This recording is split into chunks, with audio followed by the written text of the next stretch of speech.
Hey guys, this is Alicia. I've owned this Honda Odyssey for about 3 years. It's a 2005 EXL. And the last couple of years I've noticed that the lights here don't work.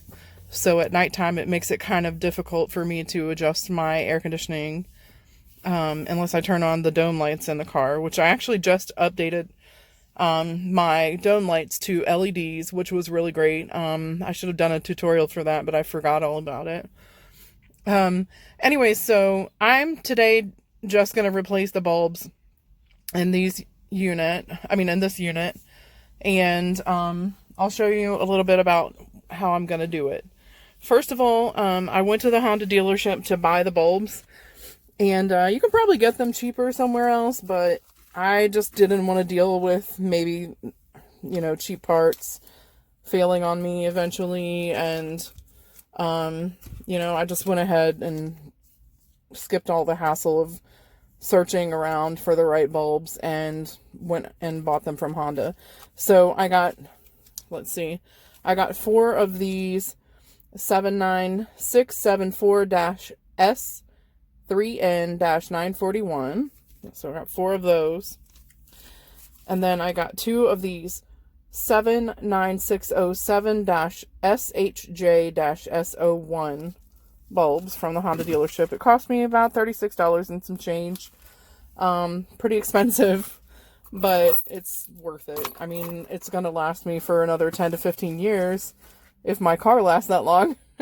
Probably not, since it's already 15 years old, but I just don't want to have to do it again, And to remove this center panel, you need a tool that's made out of plastic, because if you use a screwdriver, you're going to mar up your dash panels. So you want a plastic trim removal tool set. So that's what I have. I got this one when I ordered my GTA car kit for my Bluetooth for my van.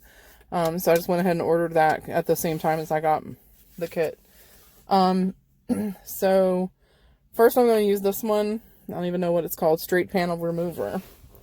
So what you got to do is get over here. You got to open your glove compartment, the top one.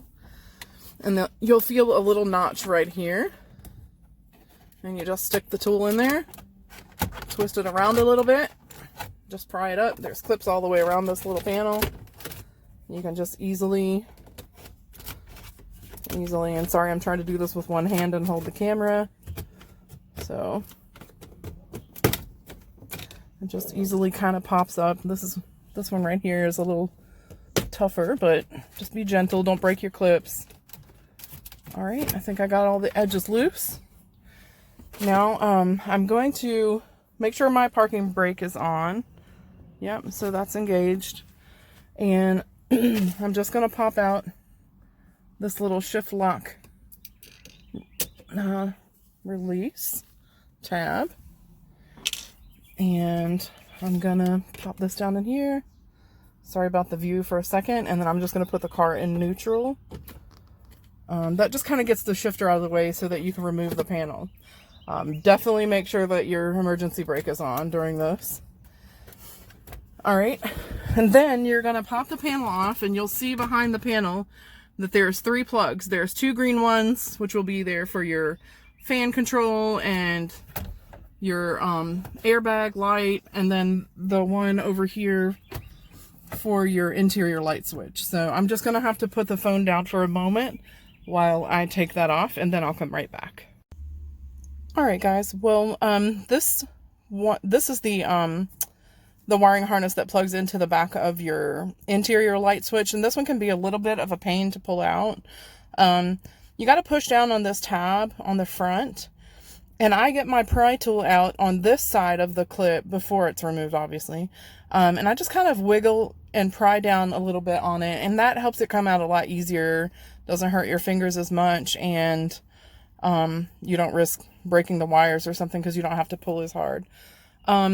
So just be gentle and try to wiggle it a lot. And once you get it out, just be really careful that it doesn't fall in there, because it's really difficult to get that out unless you have really, really tiny hands.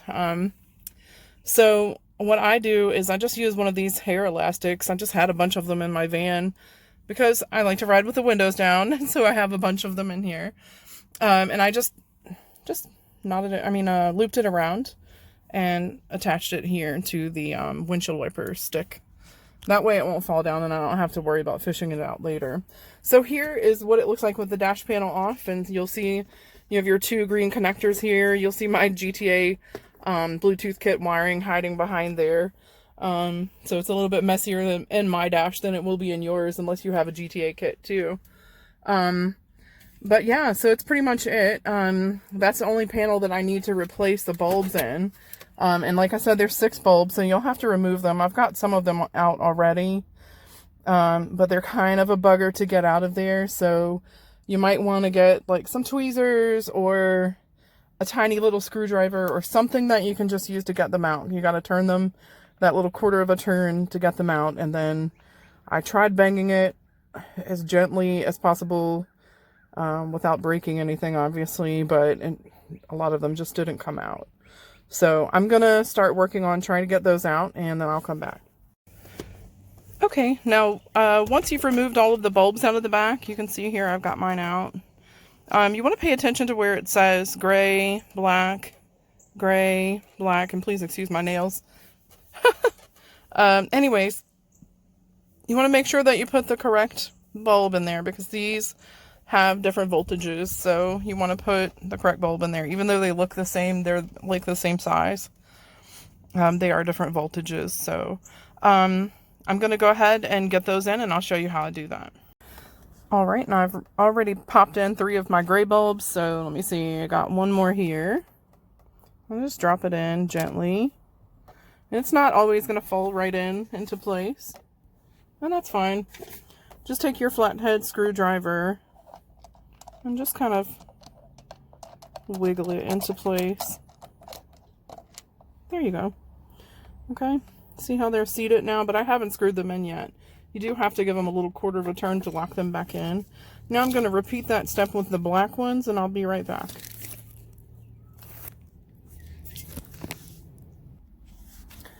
Alright, now I have all 6 of my bulbs in the correct spot. I have the gray in the gray spots and the black in the black spots. So what I'm going to do now is just give it a little quarter of a turn there. Oops, seat it into place. That one's locked. Oh, seat it, locked. You'll just feel that they'll seat right into place. You don't have to turn them too much. Just make sure they're locked into place. All right. Alright, looks like I got them. Now this is my first time doing any kind of like instrument cluster bulbs or anything like that, so if you have any tips that you'd like to add, just leave it in the comments. It was a little difficult getting the old bulbs out. I mean, I imagine they've probably been in there since 2005, so 15 years now. But they weren't too bad. I just kind of moved them around with my little pick tool from my kit until they just kind of fell out. I had the panel turned upside down, so gravity could work with me. And it worked out pretty good. And these should all be in tight now. You can just kind of test them with your little pick just to make sure everything's tight. Yep. Looks good. Now all I got to do is reinstall the panel, the reverse of what I did before. So I'm going to start with attaching the plug for the interior light switch as soon as I put it up there, obviously. And then I will do the 2 green plugs. And that'll be about it. And I'll show you guys what I've done when I'm finished. Okay, I've got the panel back up here, and I plugged in all of my wiring harnesses. I just started the opposite way of how I took it off. I went with my power switch, then I went with this one right behind here. This is for the emergency hazard lights or the airbag light, probably both of them.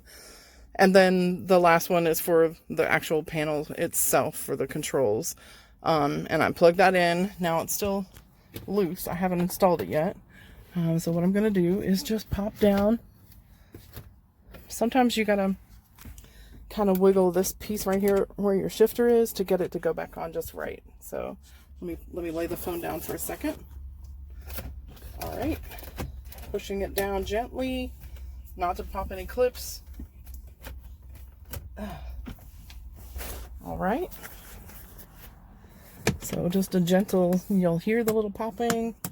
I'm testing all my lights to make sure they're turning on, and then just give it a pat all the way around, firm but gentle, and then all right, looks like my shifter is in the right place. I'm going to put it back in park. Okay, and I'm just going to give it a little quick test here.